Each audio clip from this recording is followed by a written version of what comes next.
وحده لا شريك له وأشهد أن محمدا عبده ورسوله أما بعد فأعوذ بالله من الشيطان الرجيم بسم الله الرحمن الرحیم۔ ناظرین السلام علیکم۔ آج میں اپنی لیکچر نمبر 23 کے ساتھ حاضر خدمت ہوں۔ آج کا لیکچر جس کا عنوان کچھ میں نے اس طرح سے سلیکٹ کیا ہے کہ جماعت احمدیہ کا مستقبل کیا ہے۔ ظاہر سی بات ہے کہ مستقبل کے بارے میں مستقبل کا جائزہ لینے کے لیے ماضی اور حال کا جائزہ لینا ضروری ہوتا ہے۔ اس کے بعد پھر اس کے مستقبل کے بارے میں کیا اثر آئی یا اس کا رزلٹ نکالا جاتا ہے کہ اس چیز کا مستقبل کیا ہے۔ تو آج کا یہ میرا ٹاپک کچھ اسی طرح سے ہے کہ جماعت احمدیہ کا ماضی کیا تھا، جس کے بارے میں نے کچھ لیکچرز دیے ہیں اور ان میں واضح بھی کیا ہے، اور ان کے حال کے بارے میں بھی، اور ایم ٹی اے یا ان ایم ٹی اے سے نشر ہونے والے دیگر پروگرامز اور مختلف جلسہ سالانہ کی رویداد یا حال ہی میں جو اجتماع جماعت احمدیہ کا اجتماع، اس کی کامیابی اور دیگر ان کی تنظیمیں اور ان کے کام، اور دنیا کے تمام ممالک میں، ایشیا، یورپ، امریکہ، افریقہ، سب ممالک میں ان کی کوششیں اور اسلام کی تبلیغ یا اسلام کے کام اور ان کی تنظیموں کا جو اسلام کی تبلیغ کی مثالیں پیش کر رہی ہیں، ان کو بھی سامنے رکھا جا سکتا ہے۔ اور کچھ میں چند ایک حوالہ جات پیش کروں گی جس میں بانی جماعت حضرت مرزا غلام احمد قادیانی علیہ السلام کو جو الہامات ہوئے یا انہوں نے اس جماعت کی بنیاد رکھی، اور جس جماعت کا نام انہوں نے جماعت احمدیہ یا جماعت احمدیہ مسلم کے نام سے، یہ انٹرنیشنل جماعت جو اسلام کی واحد دعوے دار ہے، اور جو اپنا ماٹو یہی پیش کرتی ہیں کہ ایک پرامن جماعت ہے، اور اسلام بھی چونکہ ایک امن کا نام ہے اور پرامن مذہب ہے۔ تو اس کے بارے میں آج کے ٹاپک پر گفتگو کروں گی آپ سے۔ تو میری آپ سے عرض ہے، یا میں اپنا لیکچر شروع کرتی ہوں۔ کسی بھی قوم یا جماعت کے مستقبل کا اندازہ اس کے ماضی اور حال کے آئینہ سے بخوبی لگایا جا سکتا ہے۔ جماعت احمدیہ کے زندہ ماضی اور تابندہ حال کا ایک مختصر جائزہ، جو کہ میں نے پچھلے لیکچرز میں بھی پیش کیا ہے میں نے، جس کی روشنی میں جماعت احمدیہ کے مستقبل کا اندازہ بخوبی لگایا جا سکتا ہے۔ حضرت بانی سلسلہ جماعت احمدیہ اس اپنی جماعت احمدیہ کے روشن مستقبل کا ذکر کرتے ہوئے فرماتے ہیں: اے تمام لوگو، سن رکھو کہ یہ اس کی پیش گوئی ہے جس نے زمین و آسمان بنایا۔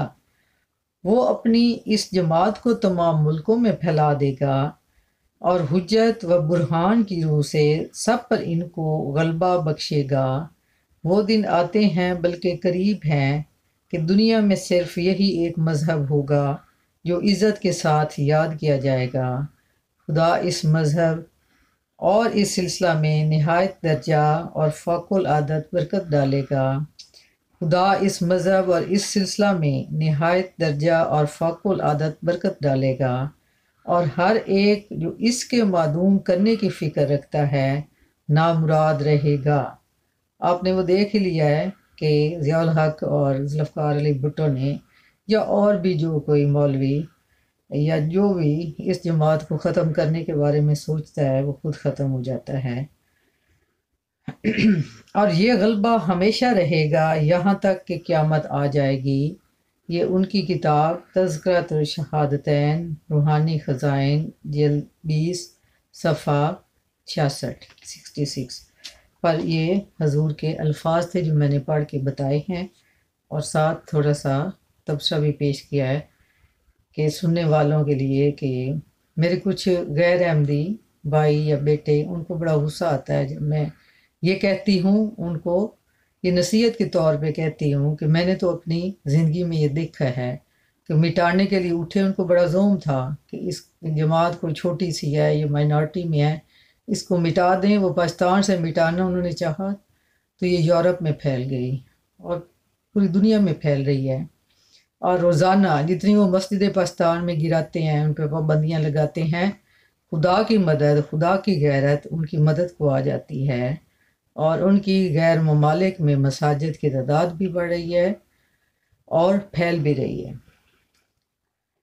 اب اس کے بارے میں ایک اور حضرت بانی سلسلہ مرزا غلام احمد قادیانی علیہ السلام کے الفاظ بیان کرتی ہوں۔ نیز آپ فرماتے ہیں، خدا تعالیٰ نے مجھے بار بار خبر دی ہے کہ وہ مجھے بہت عظمت دے گا اور میری محبت دلوں میں بٹھائے گا اور میرے سلسلہ کو تمام دنیا میں پھیلائے گا، اور میرے فرقہ کے لوگ اس قدر علم و معرفت میں کمال حاصل کریں گے کہ اپنی سچائی کے نور اور اپنے دلائل اور نشانوں کے روح سے سب کا منہ بند کر دیں گے، اور ہر ایک قوم اس چشمہ سے پانی پیے گی، اور یہ سلسلہ زور سے بڑھے گا اور پھولے گا یہاں تک کہ زمین پر محیط ہو جائے گا۔ بہت سی روکیں پیدا ہوگی اور ابتلا آئیں گے، مگر خدا سب کو درمیان سے اٹھا دے گا اور اپنے وعدہ کو پورا کرے گا۔ اور خدا نے مجھے مخاطب کر کے فرمایا کہ میں تجھے برکت پر برکت دوں گا، یہاں تک کہ بادشاہ تیرے کپڑوں سے برکت ڈھونڈیں گے۔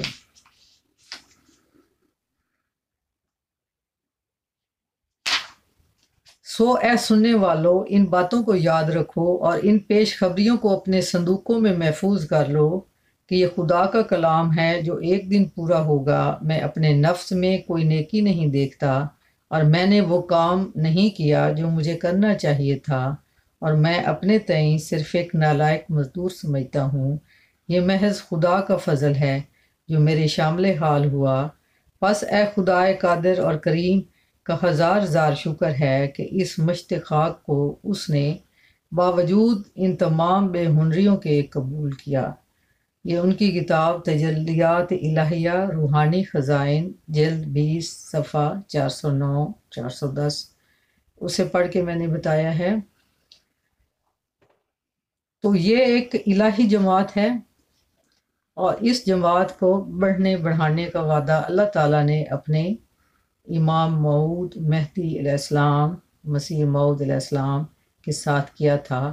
تو جو بھی ٹکرائے گا وہ پاش پاش ہو جائے گا، جس کو میں پڑھتی رہتی ہوں فیس بک کے کہ بڑا غلط اس میں لیتے ہیں ہمارے غیر احمدی بھائی، مسلمان بھائی غیر احمدی، غلط الفاظ میں اور بہت غلط رویے پیش کرتے ہیں۔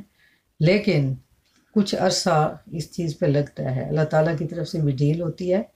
یہ ضیاء الحق کا 11 سال کا جو زمانہ تھا، لگتا تھا کہ یہ ظلم کبھی ختم نہیں ہوگا، لیکن دیکھ لیں احمدیت پھیل گئی اور اس کا نام و نشان بھی نہیں ہے۔ اس کا ذوالفقار علی بھٹو کا دیکھ لیں کہ اس نے اس پہ پابندیاں عائد کی۔ خدا کے یہ مذہب جو ہوتا ہے، یہ خدا اور انسان کا روحانی ایک رشتہ ہوتا ہے۔ ہر انسان کے دل کی اپنی بات ہوتی ہے، کسی پہ دوش یا اس کے اوپر دباؤ ڈال کے یا وہ زبردستی نہیں کسی کو کوئی مذہب اختیار کروایا جاتا۔ یہ دلوں میں اللہ تعالیٰ جو ڈالتا ہے، یا ہر انسان کا ایک روح کا تعلق ہوتا ہے اپنے خدا کے ساتھ۔